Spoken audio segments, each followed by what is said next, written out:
Spoštovani, letošnji Mednarodni dan gozdov pod geslom Pot do zdravja in dobrega počutja posebej posvečamo obnovi in negi gozdov, ki sta ključnega pomena za prihodnost zdravih, odpornih in kakovostnih gozdov. Le v dobri kondiciji so gozdovi sposobni trajno prispevati k gospodarskemu razvoju družbe, še posebej podeželja. Prav je, da pri tem upoštevamo, kar izpostavlja vizija slovenskega nacionalnega gozdnega programa.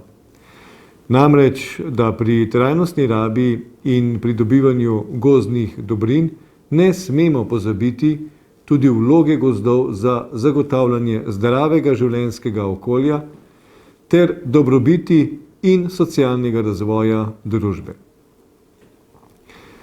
V Sloveniji obnova gozdov poteka večinoma po naravni poti, kjer je potrebno, pa tudi sadnjo sadik gozdnih drevesnih vrst. Slovenska gozdarska šola se zaveda pomena obnove in nege gozdov za njihovo prilagajanje in razvijanje odpornosti na podnebne spremembe ter vloge pri ponoru ogljika. V zadnjih 2 desetletjih se je slovensko gozdarstvo opiralo predvsem na naravno obnovo. S podnebnimi spremembami, vedno večjim obsegom naravnih ujm in poškodb gozdov zaradi škodljivih organizmov, pa je potreba po obnovi s sajenjem vedno večja. Obnova gozdov pred gozdarje, drevesničarje in raziskovalce ter lastnike gozdov tako postavlja številne izzive, da bodo odločitve, ki dolgoročno vplivajo na naše gozdove, pravilne in racionalne. Sodelovanje je tista pogosta beseda, ki jo poudarjam in pomembno je tudi na področju gozdarstva. Zagotavlja namreč uspešno, trajnostno, sonaravno in večnamensko gospodarjenje z gozdovi. Pri tem velja na prvem mestu izpostaviti usklajeno delovanje lastnikov gozdov, javnih služb in ostalih členov gozdno-lesne verige. Le s takim pristopom bomo uspešno gospodarili in še naprej omejevali gospodarsko škodo zaradi vse pogostejših naravnih ujm ter kar najhitreje obnavljali prizadete gozdove. Naj na tem mestu izpostavim gozdni dialog, ki še naprej poteka v procesu obnove območnih gozdno-gospodarskih in lovsko-upravljavskih načrtov. Na ministrstvu se zavedamo, da je negovan in vitalen gozd tudi eden od stebrov obstoja številnih slovenskih kmetij.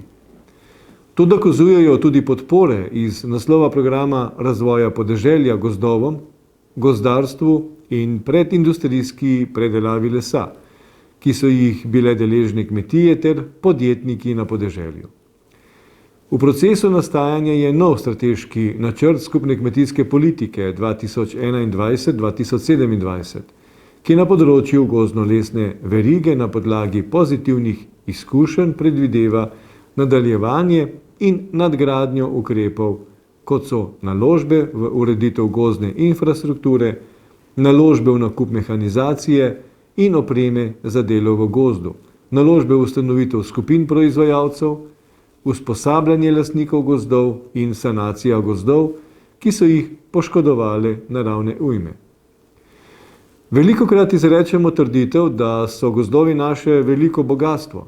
Še posebej so nam pomembni v teh posebnih časih, ker pomenijo prostor, kjer lahko najdemo mir, uživamo v lepotah narave, pobegnemo pred stresom vsakdanjega življenja in tako poskrbimo za svoje zdravje. Hvaležen sem vsem vam, lastnikom gozdov, da z njimi ravnate skrbno. Ob tej priložnosti pa vas želim tudi povabiti, da v prihodnjih mesecih še naprej aktivno sodelujete pri gozdnem dialogu v procesu obnove območno gozdno-gospodarskih in lovsko-upravljavskih načrtov.